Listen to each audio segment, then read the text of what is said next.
Merci beaucoup. Bon, je suis très impressionné et je trouve que c'est une séance absolument formidable. Et en fait, comme on est arrivé, je vais être rapide, je vais essayer de vous faire en fait simplement 7 points, ça prendra 5 minutes. Et d'abord, évidemment, ce qui me frappe d'abord, c'est la variété. De voir la variété absolument extraordinaire des inventions. Et d'ailleurs, c'est intéressant, vous savez que personne ne sait combien d'entreprises en France, il y a 2,5 millions d'entreprises en France. Et pourquoi il y a 2,5 millions d'entreprises en France? C'est parce que l'économie moderne est extraordinairement variée. Et donc ça veut dire que chacun peut trouver un endroit où il peut exceller, indépendamment des autres. Donc les économies modernes, c'est pas du tout centralisé, c'est pas du tout, c'est une myriade d'entreprises, et je crois que tous ces prix qu'on a eus, c'est la preuve qu'il y a une grande variété. Et alors ça c'est très important parce que ces entreprises peuvent conquérir le monde, et donc il y a des millions d'opportunités en France d'avoir des vies absolument extraordinaires, comme tous ceux qui ont eu la chance de pouvoir travailler dans le monde entier. Donc premièrement, variété. Le deuxième remarque que je voulais faire, c'est qu'il y a quand même une base technologique assez importante. On voit bien dans les histoires que, on va toujours parler de l'école des mines, on va parler du talent mathématique qu'il y a ici, on a vu aussi la caisse des dépôts qui a permis de financer, donc quelque part il y a toujours un banquier qui est là. Bon. Le troisième, on a vu les grandes commandes d'État. On sait très bien que le général de Gaulle, en fait, c'est pas tellement en finançant de la recherche qu'il a fait ça, c'est en passant de gigantesques commandes dans les bons domaines. Donc je pense qu'on voit quand même qu'il y a besoin d'un terreau. Et ce terreau, c'est à la fois ce qui fait grandir l'entreprise, mais l'entreprise, une fois qu'elle est grande, exactement comme un arbre, nourrit le terreau. Donc je pense que c'est extrêmement important d'arriver de garder et faire grandir ici un terreau, à la fois avec des entreprises, qui permet aux entreprises de démarrer, mais en même temps qui est nourri par les entreprises qui évidemment redonnent de la force. Donc je pense que ça, c'est la base technologique, et évidemment la richesse d'un pays dépend de ça. Je peux vous dire que moi j'ai énormément voyagé dans le monde entier. Bon, c'est pas très compliqué, la richesse en fait, elle est pas faite par la finance, elle est faite par tous ces terreaux, et donc c'est un trésor qu'il faut absolument défendre. Le troisième thème, je pense, qui est très important, vous l'avez vu dans l'histoire de tous les anciens, c'est l'interaction entre le commerce et la recherche. Et ça, c'est un sujet qui est très très délicat parce qu'un chercheur n'est pas du tout le même talent qu'un commerçant.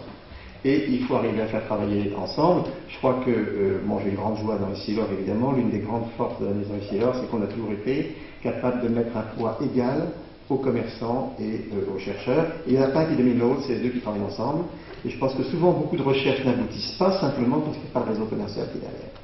Et je pense que ça, c'est un... Alors, la recherche, on voit bien ce que c'est. Le commerce, c'est très difficile.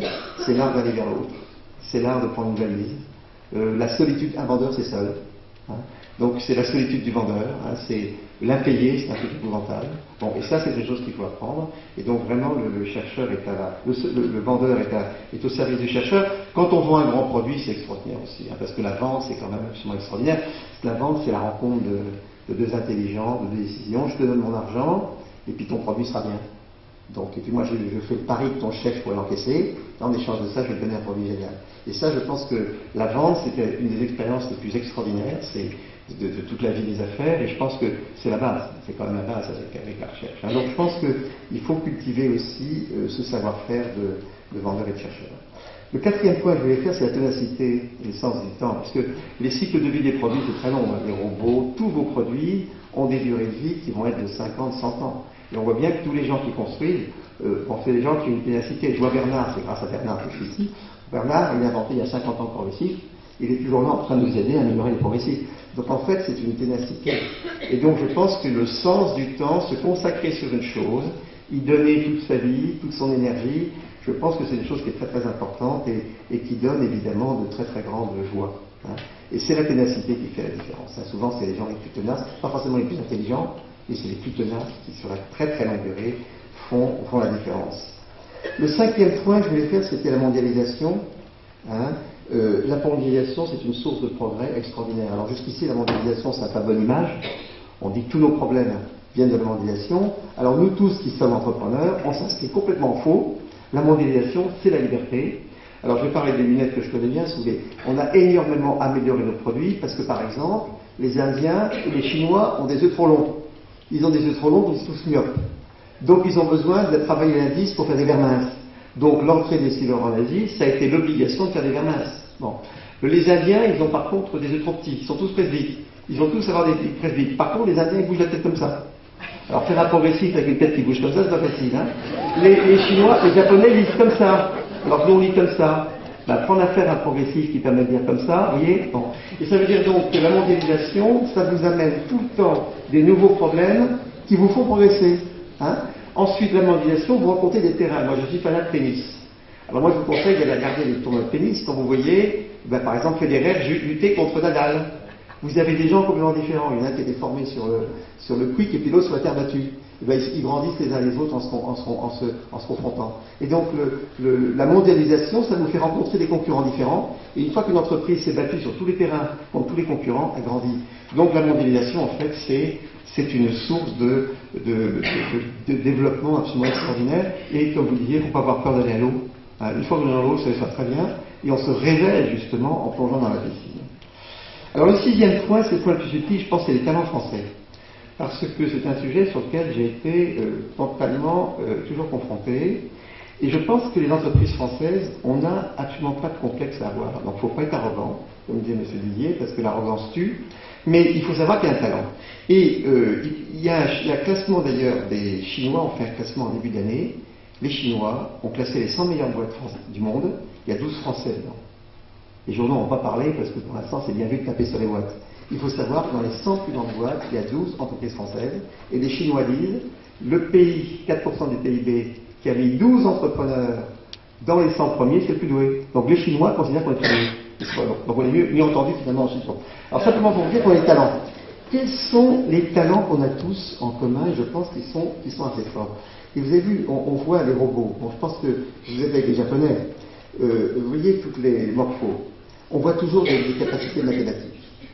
Les Français, on a un talent, on aime bien les idées, on aime bien jouer avec le concept, on est très fort en maths, il y a plein de métaphysiques, et donc il y a un vrai savoir-faire, bon, c'est l'école des mines, c'est tout ça, il y a quelque part dans notre tête, et c'est l'éducation qui a fait ça, on est capable d'avoir un talent dans les équations. Et moi je peux vous dire, j'ai travaillé beaucoup avec les Japonais et les Coréens, ces gens-là n'ont pas ces mêmes talents, pour une raison très simple, c'est qu'ils n'écrivent pas comme nous.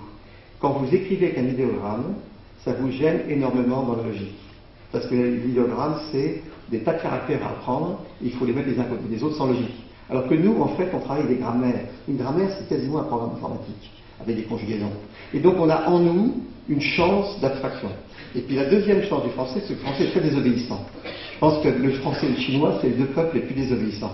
Et donc, on est capable de créativité.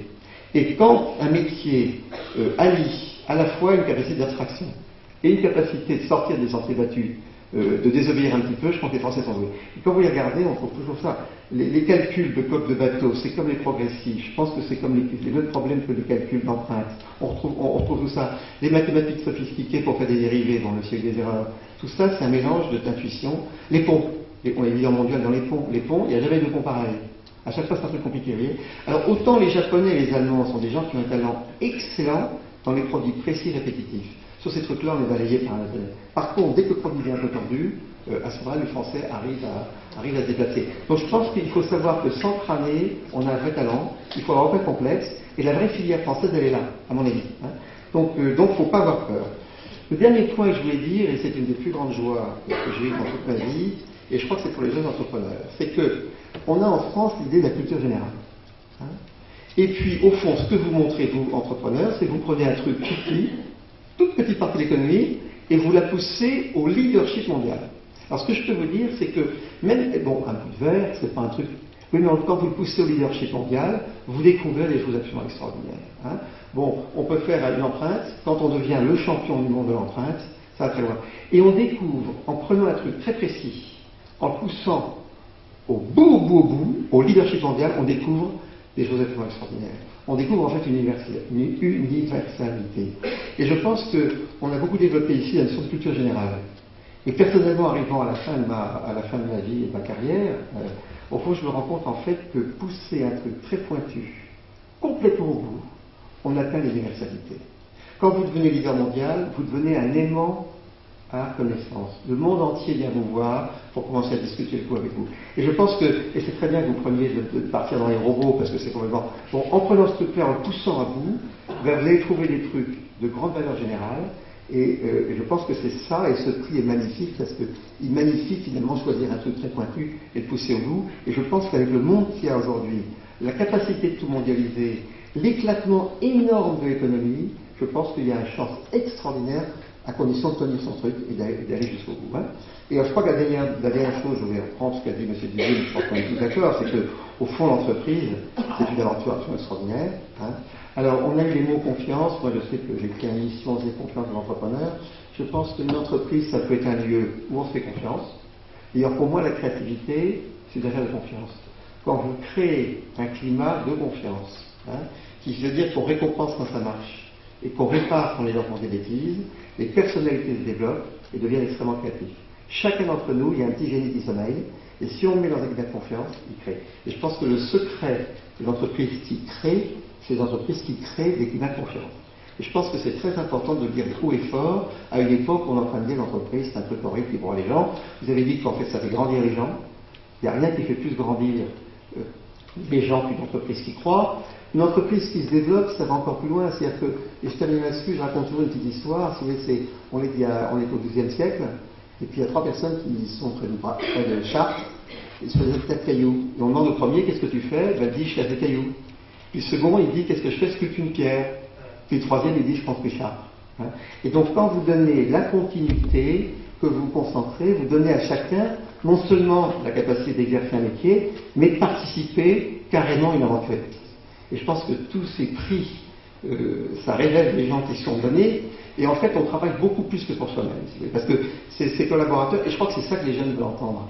C'est très très bien les questions que posent les jeunes sur l'entreprise, ils ont entièrement raison.